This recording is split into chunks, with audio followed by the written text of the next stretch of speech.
Alright everyone, I'm Jake. I'm doing the last half of the presentation here. I'll be talking about global warming solutions so we can help keep this guy around for a little bit longer so we don't melt this thing down in the ice caps. Anyway, so I'm going to talk about two types of solutions. There's long-term solutions that we can look to in the future by starting them right now, and also short-term solutions to things that everyday people like me and you can do.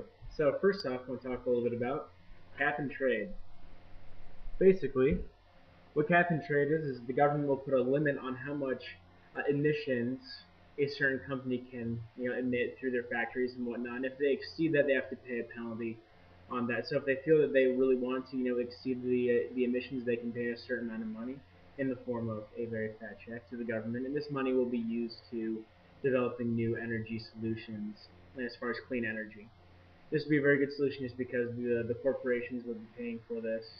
It'd be a lot of money towards new energy solutions as far as clean energy goes, and it would hopefully limit the amount of toxins that these companies are letting out into the environment. So another solution that we have is building smarter communities, and this right here is my smart community. As you can see, there's a bunch of houses, and we have the finest things in life like Taco Bell and Lowe's.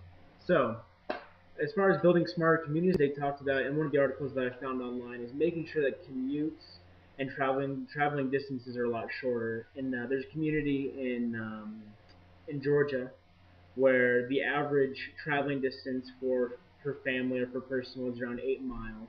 Now contrasting that with people that lived in Atlanta, which the average person traveled about 34 miles per day in their car.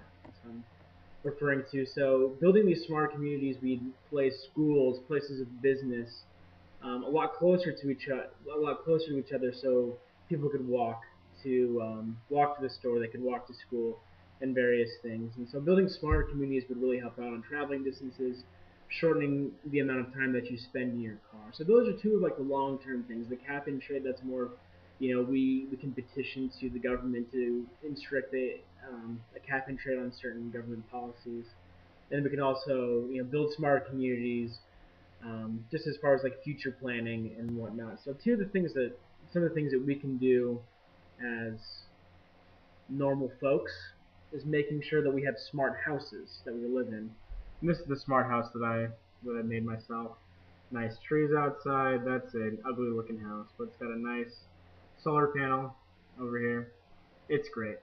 So anyway, when they talk about building smart houses or having smart houses, when they talk about building houses that are really energy efficient, making sure that all of the heating, cooling is really energy efficient, all the appliances that you use, all the lighting, stuff like that. Even if you don't feel like buying or building a completely new house, making sure that your home is what they call retrofitted, where they go back through and they make sure that there's like no serious leaks for like heating and cooling. And so it costs a little bit of money to retrofit your home, but on average, an average house can save up to $100 on getting their home retrofit. That's just $100 a month on their energy bill.